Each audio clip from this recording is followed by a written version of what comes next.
જય જલારામ, જય શ્રી કૃષ્ણ બધાને. વરસાદની મોસમ આવી ગઈ છે અને વરસાદ ચાલુ થઈ જાય એટલે આપણને બધાને ભજીયા અને ચાની યાદ આવી જાય કે ભાઈ કોઈ આપણને ભજીયા બનાવી આપે, ચા બનાવી આપે.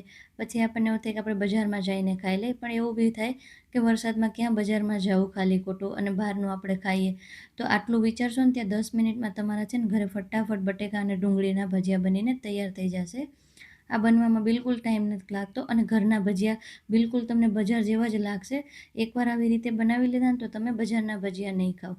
તો અહીંયા બટેકાની મેં છાલ નીકાળીને એને આપણે સરસ નાના ટુકડામાં કટ કરી લેવાના છે. થોડો વિડીયો ઝૂમ હોય એટલે મોટા લાગે છે, પણ નાના નાના ટુકડામાં કટ કરી લેશું અને પછી એને પાણીની અંદર આપણે એડ કરી દઈશું. એટલે જ્યાં સુધી બીજી વસ્તુની પ્રોસેસ કરીને તો આપણા બટેકા કાળા ન પડી જાય એટલા માટે. તો અહીંયા મેં મોટી ડુંગળી લઈ લીધી છે અને એને આપણે નાની નાની ચોપ કરી લઈશું. અહીંયા મેં હાથેથી ચોપ કરી છે. તમારે ચોપરમાં પણ નાની નાની સરસ ચોપ કરવી હોય તો પણ તમે કરી શકો છો. એટલે એકદમ બટેકા અને ડુંગળીને આપણે સરસ રીતના બારીકથી ચોપ કરી સુધારી લેવાનું છે. મોટા મોટા કરતાં નાના નાના હશે ને તો બહુ મજા આવશે ભજીયા. અને એનું જે આપણે ખાશું ને ત્યારે મોઢામાં એકદમ ક્રંચ આવશે ડુંગળી અને ભજીયાનો. એટલે આવી રીતના જરૂરથી કરજો તમે એકવાર. પછી બટેકામાંથી પાણી નીકાળીને આપણે ડુંગળી અને બટેકાને એક બાઉલમાં એડ કરી દઈશું. થોડી વરિયાળી, પછી એક તીખી મરચી લીધી છે, લીલી મરચી તમારા ટેસ્ટ અકોર્ડિંગ લેજો.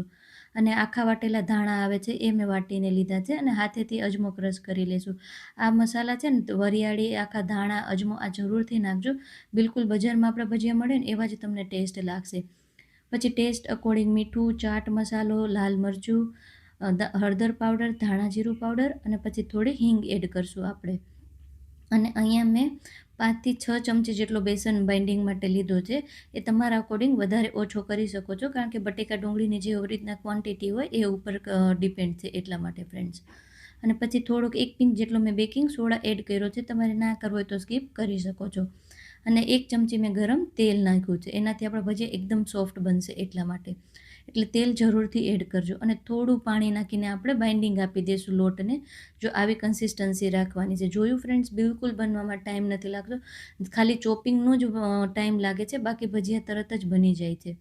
અને અહીંયા મીડિયમ ગરમ તેલ થાય એટલે આપણે એને ભજીયાને તળવાના છે. એકદમ ગરમ તેલમાં નથી તળવાના, નહીંતર ઉપરથી લાલ થઈ જશે અને અંદરથી કાચા રહી જશે. એટલે એ વસ્તુનું ધ્યાન રાખજો કે મીડિયમ ગરમ તેલમાં જ આપણે ભજીયા તળશું, એકદમ ગરમ તેલમાં નહીં. અને લો ટુ મીડિયમ ફ્લેમ પર આપણે ભજીયાને તળવાના છે. અને અહીંયા આપણા ભજીયા બને છે ત્યાં સુધી આપણે એક સાઈડમાં ચા પણ બનાવી લેશું, એટલે ચા અને ભજીયા આપણા જોડે જોડે બની જાય. તો અહીંયા એક પેનની અંદર થોડું પાણી લઈ લઈશું અને તે ટેસ્ટ અકોર્ડિંગ ચા અને ખાંડને એડ કરી દઈશું. અને અંદર મેં થોડો ચાનો મસાલો એડ કર્યો છે. જો તમારે ચાનો મસાલો સ્કીપ કરવો હોય તો તમે કરી શકો છો. અને પછી પાણી ઉકળે ત્યાં સુધી અહીંયા સરસ આપણા એકદમ ડુંગળી પરના બટેકાના ભજીયા બનીને તૈયાર છે. તો એને આપણે નીકાળી દઈશું. જુઓ ફ્રેન્ડ્સ, બનવામાં બિલકુલ ટાઈમ નથી લાગતો, જોઈને જ ઈચ્છા થઈ જાય કે ચલો આપણે ખાઈ લઈએ, એટલા સરસ બનશે. તો અહીંયા આપણું પાણી ઉકળી ગયું છે. પછી એની અંદર થોડું દૂધ એડ કરી દઈશું અને થોડો મેં એલચી પાવડર અને આદું નાખ્યું છે. એ તમારા ટેસ્ટ અકોર્ડિંગ વધારે ઓછું કરી શકો છો. તો અહીંયા વરસાદના મોસમમાં આપણી આદુવાળી ચા બનીને પણ તૈયાર થઈ ગઈ છે. તો ફરી મળીએ એક નવી રેસીપી સાથે. Thank you.